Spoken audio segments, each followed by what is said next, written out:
भारत निवडणूक आयोगाच्या विशेष संक्षिप्त पुनरीक्षण म्हणजेच SIR कार्यक्रमाअंतर्गत 2 ऑगस्ट रविवार रोजी सोलापूर शहरातील सर्व मतदान केंद्रांवर विशेष वॉर्ड सभांचे आयोजन करण्यात येणार आहे। मतदार यादीतील स्थलांतरित, मयत, दुबार तसेच आढळून न आलेल्या मतदारांची पडताळणी या सभांमधून केली जाणार असल्याची माहिती महापालिका आयुक्त डॉ. सचिन ओंबासे यांनी पत्रकार परिषदेत दिली। नागरिकांनी सकाळी 11 वाजता संबंधित मतदान केंद्रांवर उपस्थित राहून आपले नाव, अर्ज व इतर तपशिलाची खात्री करून घ्यावी असे आवाहन त्यांनी केले। शहरातील सुमारे 350 मतदान केंद्रांवर बूथ लेवल अधिकारी म्हणजेच BLO संपूर्ण मतदार यादीसह उपस्थित राहणार असून प्रत्येक BLOला 2 सहाय्यकांची नियुक्ती करण्यात आली आहे। उत्तर मतदारसंघात 80%, मध्यमध्ये 68% आणि दक्षिणमध्ये 71% पडताळणीचे काम पूर्ण झाले आहे। त्यामुळे विशेषतः मध्य व दक्षिण मतदारसंघातील मतदारांनी आपली नोंद तपासून आवश्यक माहिती BLOंकडे द्यावी असे आवाहन करण्यात आले। मतदारांच्या सोयीसाठी मतदान केंद्रनिहाय BLOंची नावे, संपर्क क्रमांक आणि विशेष वार्ड सभेची ठिकाणे महापालिकेच्या संकेतस्थळावर उपलब्ध करून देण्यात आली आहेत। प्रारूप मतदार यादी प्रसिद्ध झाल्यानंतर हरकती व सुनावणीची प्रक्रिया पार पाडून अंतिम मतदार यादी जाहीर केली जाणार आहे। कोणत्याही पात्र नागरिकाचा मतदानाचा हक्क बाधित होऊ नये यासाठी प्रत्येक मतदाराने या प्रक्रियेत सक्रिय सहभाग नोंदवावा असे डॉ. सचिन ओंबासे यांनी स्पष्ट केले। यावेळी उपायुक्त गिरीश पंडित आणि उपअभियंता अविनाश वाघमारे यांच्यासह अधिकारी उपस्थित होते।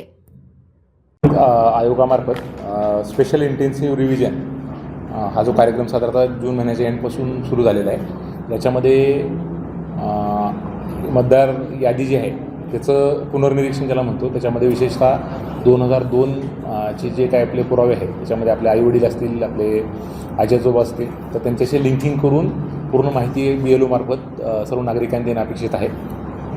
त्या संबंधानं आपल्या शहरामध्ये 2 तारखेला विशेषतः आपण वार्ड मीटिंग आणि बूथस्तरीय मीटिंग अशा 2 आपण आयोजित केलेल्या आहेत। त्याच्यामध्ये जवळजवळ आपले 800च्या आसपास जे विधानसभेला जे मतदान केंद्र होते, त्या सर्व मतदान केंद्रावर सकाळी 11 वाजता बूथस्तरीय अधिकारी जे BLO आहेत ते पूर्ण यादी घेऊन उपस्थित राहणार आहेत। त्याच्यामध्ये त्यांच्या लेवलला त्यांनी जो सर्वे केलेला आहे त्याच्यानुसार जे ॲबसेंट मतदार आहेत किंवा शिफ्टिंग म्हणजे ज्यांचं स्थलांतर झालेले अशा मतदार आणि डेथ ज्यांचं मृत्यूरजी आपल्याला माहिती मिळालेली आहे त्याची यादी ते त्या मतदान केंद्रावर ते ठेवणार आहेत। आणि त्याच्या संदर्भात कुठलाही आक्षेप असेल तर त्या नागरिकांनीसुद्धा त्या ठिकाणी उपस्थित राहून आपलं नाव त्यांना मिळालेलं आहे का, या यादीमध्ये व्यवस्थितरित्या माहिती दिली गेली याची तपासणी करावी।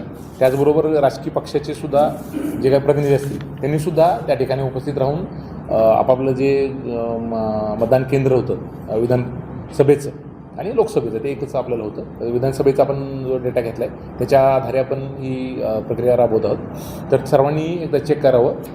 त्याचबरोबर आपल्या शहरामधले विशेषतः काही मतदारसंघामधलं जे म्हणजे डाटा गोळा करायचं काम आहे ते थोडंसं कमी आहे। 2002च्या यादी आपणच सर्च करून जर काम त्यांना दिलं, स्क्रीनशॉट काढून जर दिला तर त्यांचं काम अजून सोपं होईल आणि लवकरात लवकर आपल्याला ही जी SIRची प्रक्रिया आहे ती पूर्ण करण्यासाठी मदत होईल। तर सर्व जास्तीत जास्त नागरिकांचा हक्क अबाधित राहिला पाहिजे लोकशाहीचा मतदानाचा, त्यासाठी सर्वांनी आपला पण त्याच्यात रोल आहे।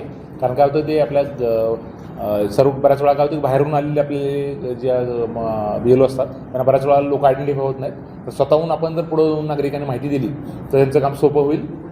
ते आपल्याला घरी येणारच आहेत, परंतु बऱ्याच वेळा काम जास्त असल्यामुळे कदाचित येऊ शकणार नाहीत, तर ते आपण स्वतःहून जर त्यांना माहिती दिली तर त्यांना ते सर्च करणं सोपं जाईल। तर किमान 2 तारखेला जे आपलं जे विशेष सभा आहे वार्डस्तरीय त्याच्या आणि मतदान केंद्रस्तरीय त्या सर्वांनी उपस्थित राहून आपलं नाव आणि आपला अर्ज सबमिट झालेला आहे का, 11 ते काम संपेपर्यंत पुढं होणार आहे। तर 11 वाजता सुरू सर्वांनी 11 वाजता उपस्थित राहून, विशेषतः ज्यांचं नाव राहिलं नाही त्यांनी सर्वांनी उपस्थित राहून त्या अर्ज भरून द्यावा।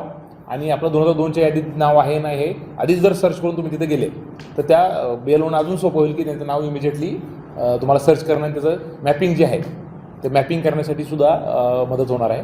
आणि जे अनमॅप राहणार आहेत किंवा जे काही ते लॉजिकल एरर्स जे येणार आहेत त्याची ही सुनावणी परत फ्युचरमध्ये आपले जे ARO आणि ARO म्हणून आयोगाने नेमलेले त्यांच्याकडे सुनावण्या होणार आहेत। तर फक्त सर्वात महत्त्वाची स्टेप आहे की अजून आपल्याकडे 8 दिवसाचा वेळ आहे की सर्व नागरिकांनी आपला अर्ज जो SIRचा जो अर्ज आहे ते माहिती देण्याची प्रक्रिया करण्यासाठी आपल्याकडे 8 दिवस आहेत। तर सर्वांनी 2 तारखेला उपस्थित राहून ते आपलं नाव त्या यादीत आलेलं आहे का, डिजिटाईज झालेलं आहे का हे व्हेरीफाय करावं। आणि सर्वांनी आपलं जे मतदान केंद्र आहे त्या मतदान केंद्रामध्ये विधानसभेचं जे मतदान केंद्र होतं त्या ठिकाणी उपस्थित राहून त्या BLOकडे आपले जे जर अर्ज दिले नसतील तर ते लेखी स्वरूपात द्यावेत।